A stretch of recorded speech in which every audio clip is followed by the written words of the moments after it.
The Book Guide brings you the best in motivational and spiritual audiobooks. कहानी की शुरुआत होती है अमेरिका के मशहूर लॉयर जूलियन मैंटल से, जो बहुत ही रईस था। उसकी 7 फिगर इनकम, रहने के लिए एक आलीशान मैंशन, प्राइवेट जेट और एक बहुत ही खूबसूरत रेड फेरारी थी। मतलब एक मिडिल क्लास इंसान खुश रहने के लिए जो भी मटेरियलिस्टिक चीजों के बारे में सोच सकता है, वो सारी चीजें उसके पास थी। पर फिर भी उसे सेटिस्फेक्शन नहीं था। वो दिन में 18 घंटे काम करता, जिसके कारण वो अपने 50 की एज में ही 70 का दिखने लगा था। पर एक दिन अचानक ही उसे भरी कोर्ट में दिल का दौरा पड़ता है और वो कोर्ट के फर्श पर ही गिर जाता है। उसे आईसीयू में एडमिट किया जाता है और टाइम पर ट्रीटमेंट होने के कारण वो बच तो गया, पर डॉक्टर ने उसकी हालत देखकर उसे कहा कि उन्हें अपने स्ट्रेस से भरे काम और अपनी लाइफ में से किसी एक ही चीज को चूज करना होगा। इस बात को सुन के जूलियन गहरी सोच में पड़ जाता है कि वो अपनी पूरी जिंदगी सारे केसेस जीतता आया था, लेकिन अपनी खुद की जिंदगी के केस को ही वो हार गया था। और धीरे धीरे उसे अपनी सारी गलतियां समझ आने लगी। पर एक दिन सुबह उसने एक बहुत बड़ा डिसीजन लिया। उसने अपना आलीशान मैंशन, प्राइवेट जेट और यहाँ तक कि अपनी रेड फेरारी भी बेच दी। और इन सब चीजों को बेचकर वो अपनी जिंदगी के मकसद को समझने के लिए बिना किसी को बताए हिमालय की ऊंची पहाड़ियों में बसे सिद्ध योगियों के गांव शिवाना में रहने के लिए चला जाता है।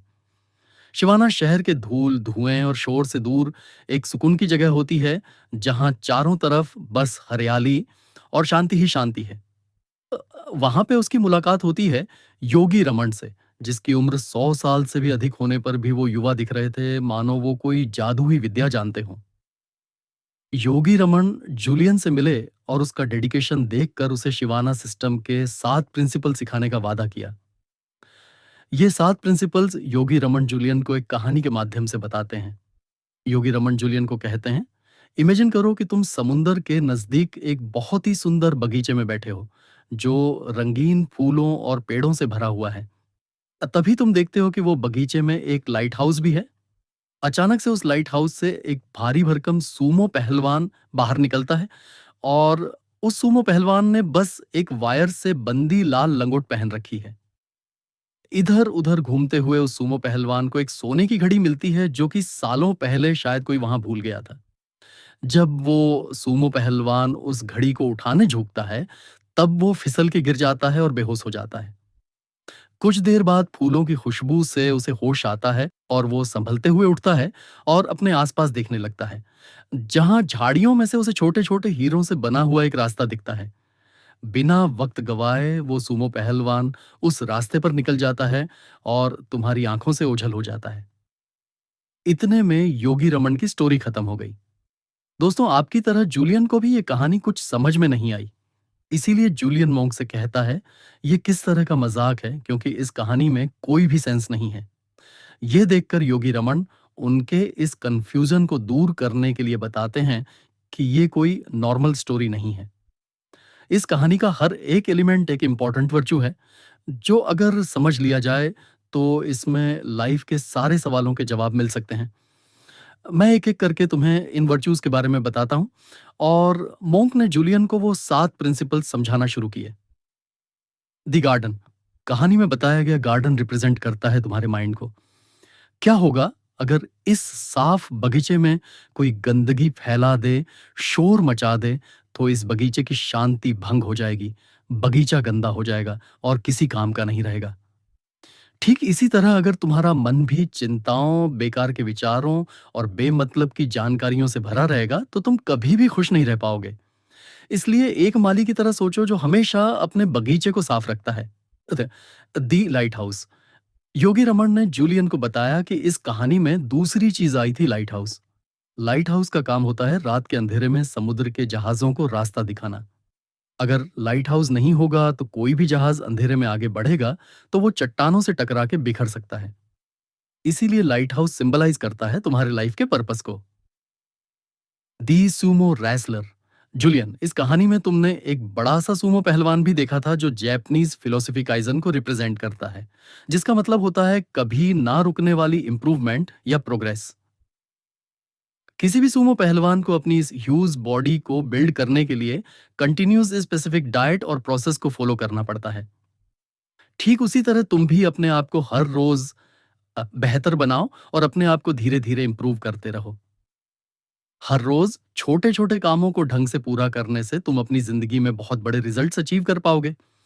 पर बहुत से लोग कहेंगे कि उनके पास तो टाइम ही नहीं है कुछ सीखने का। तो योगी रमन कहते हैं कि इस तरह के बिजी लोग बिल्कुल वैसे हैं जैसे कोई इंसान गाड़ी चलाने में इतना बिजी है कि उसके पास पेट्रोल भरवाने का भी टाइम नहीं। इसलिए शॉर्ट टर्म बेनिफिट्स के लिए ऐसे स्टूपिड डिसीजन मत लो और टाइम निकाल के हर रोज अपने आप को मेंटली और फिजिकली इंप्रूव करते रहो और बुक्स पढ़ते रहो। फोर्थ, दी रेड केबल। योगी रमन आगे बताते हैं कि जूलियन, तुम्हें यह भी याद होगा कि वो सुमो पहलवान ने एक पतली सी लंगोट पहन रखी थी जो उसकी कमर पे एक रस्सी से बंधी हुई थी। जूलियन, रस्सी के ये पतले पतले तार अकेले कमजोर होते हैं, मगर जब इन्हें साथ में जोड़ा जाता है तो ये बहुत ही मजबूत हो जाते हैं। ठीक इसी तरह तुम्हारा सेल्फ कंट्रोल भी उन छोटी छोटी चीजों से बनता है जो तुम अपनी डेली लाइफ में करते हो, जैसे कि सुबह जल्दी उठना, नेचुरल फूड खाना, लिफ्ट की बजाय सीढ़ियों का यूज करना। शायद तुम्हें लगता होगा कि इन छोटी छोटी चीजों से क्या फर्क पड़ेगा, पर असल में ये छोटी छोटी चीजें ही लाइफ में सबसे ज्यादा मैटर करती है। तुम्हें तुरंत इन चीजों का असर नहीं दिखेगा, मगर लॉन्ग टर्म में ये छोटी छोटी चीजें ही तुम्हारी लाइफ में कई बड़े बदलाव लाएगी। तुम्हें समझना होगा कि डिसिप्लिन एक रस्सी की तरह होती है जो छोटे छोटे धागों से बनती है। Fifth, the golden watch.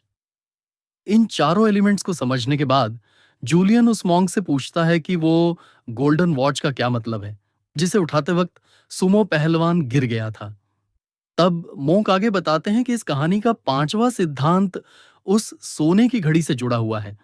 Monk Julian को बताते हैं कि अब कोई इंसान चाहे इंडिया में रहता हो, न्यूयॉर्क में रहता हो या फिर दुबई में, उन सभी लोगों के पास पूरे दिन में सिर्फ 24 घंटे ही होते हैं। ना किसी के पास 1 मिनट ज्यादा, ना किसी के पास 1 मिनट कम। लेकिन फिर भी शायद तुम्हें लगेगा कि तुम्हारे पास बहुत वक्त है और तुम काम को टालते रहोगे। लेकिन एक दिन अचानक जब तुम्हें यह रियलाइज होगा कि तुम्हारे पास जो भी वक्त था वो तो निकल गया है, और तब तक तुम्हारे अंदर पड़ा काबिलियत का पहलवान मुंह के बल जमीन पर गिर गया होगा। इसलिए इस घड़ी से तुमको ये याद रखना है कि तुम्हारे पास सिर्फ आज का वक्त है। तो अपनी जिंदगी को अभी में जीना शुरू करो। काम को मत टालो, पर अपनी प्रायोरिटीज को सेट करो और एक के बाद एक काम खत्म करते जाओ। सिक्स्थ, दी रोज। वो मोंक आगे बताते हैं कि जूलियन, तुम्हें कहानी में याद होगा कि वो बेहोश पड़ा सुमो फूलों की खुशबू से होश में आता है, और वो फूल काइंडनेस और सेल्फलेसनेस को रिप्रेजेंट करते हैं।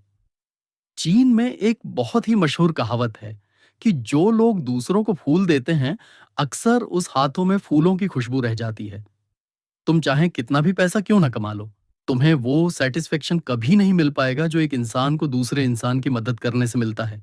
तुम इंसानियत का एक हिस्सा हो, और हम सब लोगों का ये एक फर्ज बनता है कि हम इंसानियत को आगे बढ़ाएं।